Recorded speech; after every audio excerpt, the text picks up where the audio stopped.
even my business, I'm seeing the same thing. I hired a really great guy um, in my business, and then within 4 days, we pretty much automated everything he was hired to do. 4 days later. So my response to that was, "You're great. We're just going to reposition you. We're just going to have you do something else because the AI is now doing this." And I did reason to myself, Nick, at the time. I was like, "This, I think, is a trend now. The spinning up of software to do things is so incredible that we're going to see this." A couple of things that Jack also said that I want to just double click on, I think worth discussing, is his view is that 100 people plus AI equals 1,000 people. And his bet is that most companies are late, and that within the year, the majority of companies will be reaching the same conclusion. And their top price went up to 25%. Yep. I mean, huge, right? Like a quarter. Yeah. No, that's not chump change. Yeah, that's they're rewarding like courage, bravery, and then the ability to like make hard decisions, which more or less every investor is going to want in a leader of a business. It's funny you mentioned that point about your staff member. So I was actually having a conversation with a friend of mine just about this, I don't know, 3 or 4 days ago.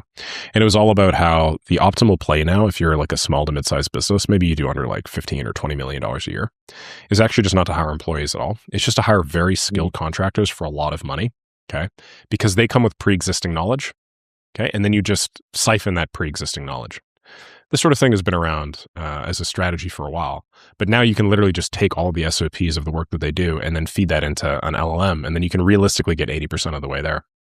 And then what you could theoretically do if you wanted to cut expenses, you could just have a lower skilled person manage that. So, I mean, it's like a pivot in the landscape to where you're hiring people for their crystallized knowledge, not actually their ability to do the work. You then farm that crystallized knowledge like it's freaking World of Warcraft. Yeah, straight up milk it nonstop.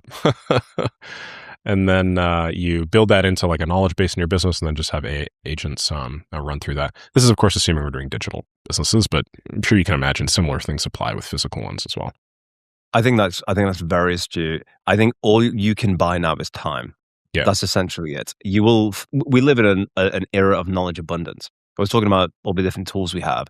And so you will eventually arrive at the correct answer eventually. If you're diligent and you learn, you pivot. But by bringing on experts, we just shorten that time, which saves you a lot.